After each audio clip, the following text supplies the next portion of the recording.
Hi, I'm Kay Royal. I'm with Crawford & Company, and please know that anything I say or do or pretend to be has nothing to do with Crawford, including the fact that we don't handle children's data really. So just to get the idea of who I have in the audience, who works with children's data? Nobody. Who knows a child or was once a child?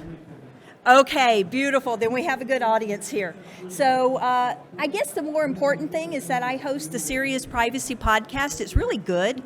My co-host is a regulator in Europe, so we're completely opposite from each other. All right, let's talk about this a little bit. Or not. It went to a couple of slides and it didn't. So what we're going to start with to begin with is we're going to talk a little bit about who actually handles children data, what we've seen in the news. We're going to talk a little bit about the law, and then we're going to talk about some things you should do. Now, when I first proposed this session, I didn't realize that like every 4 sessions here was on children. The other option was on HIPAA.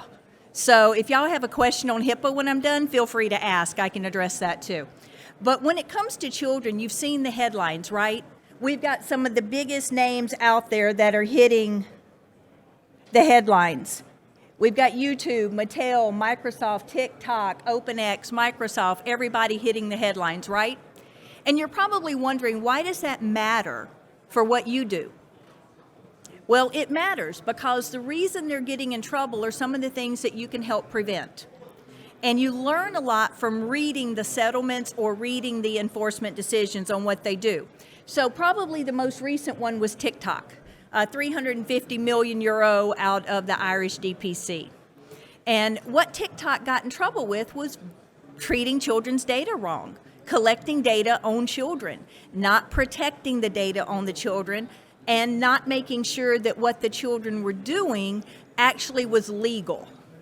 So you take that and look at something like Fortnite, which is the gaming company that got in trouble in December of 22. What they got in trouble with was 2 things. One, children under 13, because that was here in the U.S., and COPPA, Children's Online Privacy Protection Act, governs here in the U.S. It protects children under 13. Fortnite was allowing children under 13 to sign up. They weren't verifying parental consent, which is a whole nother matter. How do you accurately verify parental consent? But they were allowing chats that were dangerous to children, as you can imagine. A lot of people getting into chats with children. But the other thing they were doing was allowing them to make purchases on their parents', usually their parents' credit card, any credit card, without alerting the adult that the charges were going through. And we're talking millions and millions of dollars. Now, what they called this was dark patterns. How many of you have heard that term? Do you know what it means? It sounds really ominous, right? Ooh, we're doing something really bad and secret and in the dark and nobody knows what we're doing. No, what it means is using something that encourages someone to make one decision versus another. So you're all familiar with these cookie consents that pop up on every single website you go to now, right? I'm sorry, I write a lot of those. My apologies. But the law makes us do it. You'll see a lot of them have a green button for accept the cookies, and they'll have a red button for decline the cookies. Well, that in itself is a dark pattern. If it's green, you want to go with it, right? If it's red, you want to stay away from it. They go a little different. They even make the choice they don't want you to make the same color as the background. So you don't even see that it's there. And that's what was happening with these credit card payments for children. There was no way of getting a refund or appealing the decision or canceling it because they couldn't see the option. So making that hard to find is something that they consider a dark pattern. And now I can't help it. Things pop up now and all you can do is accept it. I can't help but look at it and go, oh, you're a bad company. And I don't tweet anymore because now that's something else. So all I can do is write the company and tell them they're a bad company for doing that. But some of these others that also got in trouble, YouTube got in trouble because they had actual knowledge that children were using the videos. Now, the way COPPA works here in the U.S., if you're directed towards children, you have to follow the law. Or if you have actual knowledge that children under 13 are using your services, you have to follow the law. They had actual knowledge. They had YouTube for Kids. They were directing it to children. Now, how do you make the difference of you have YouTube for kids, but we're not targeting children under 13? We're targeting children 13 to 17. Therefore, we don't follow under COPPA. How do you draw that line as what's appealing to a 12-year-old versus a 13-year-old, right? You really can't. So you have to be really careful with that. There were some others in here. WhatsApp got in trouble for not verifying that children were using communications. You've got Recolor. Recolor was interesting. They were actually also allowing purchases online and not verifying parental consent. So when we look at the law, we talked a little bit about COPPA. There's a lot of conversation now about raising the age of COPPA to 16. California's already done that in the California Consumer Privacy Act. They have special provisions for ages 14 and 15, 16 years old for advertisements. You've got the age-appropriate design code in the UK and California. Now, how many of you have been paying attention to the age-appropriate design code if you do business in the UK or in California? You need to pay attention to it. Age-appropriate design code is essentially security by design. It is making the protections you have to put in the code by law. And so you have to find it. Now in California, it's really interesting because they've actually put a moratorium on it. Some action groups appealed it, they put an injunction on it, so it's not legal.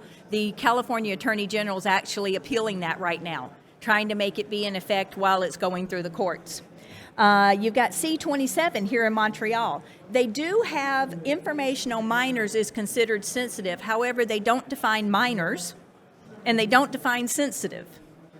So how are you supposed to know what to do with that data?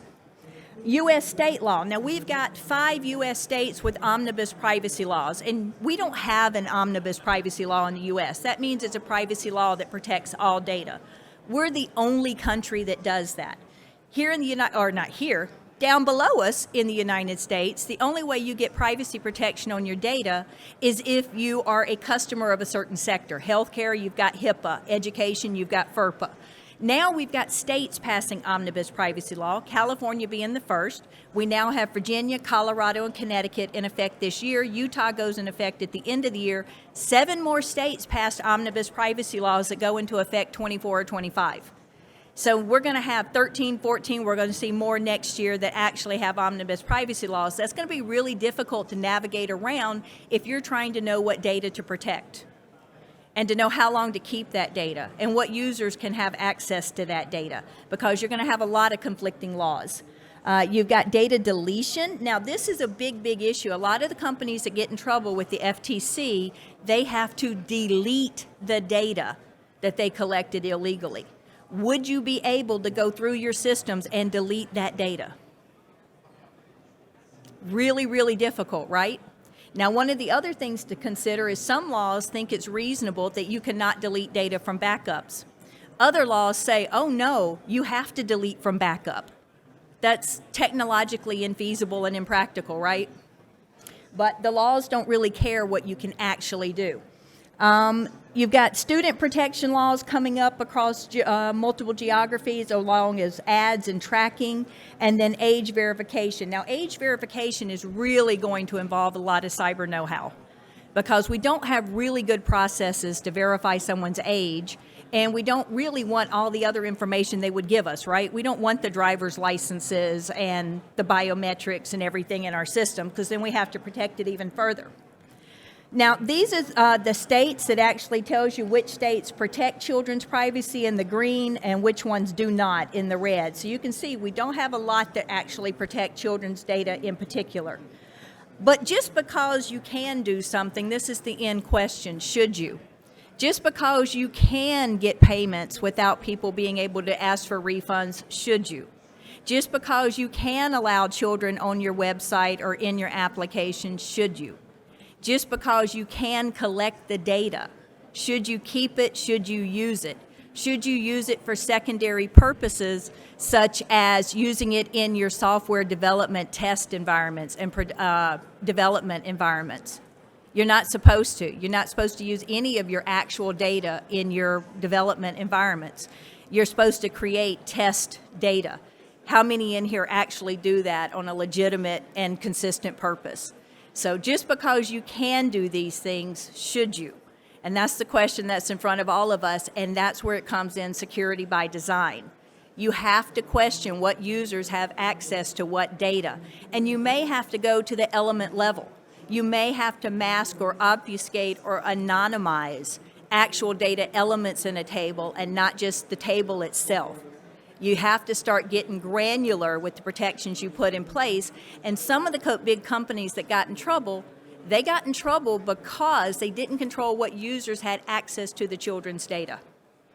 So you have to start looking at this at the minutia and the nuance level. And I think I have a minute for a question or two, if anyone has a question. If not, I can throw some HIPAA facts at you. Okay, well then I'm going to say you get some of your day back then, and if you want to hear more about children's data, please just let me know. Thank y'all.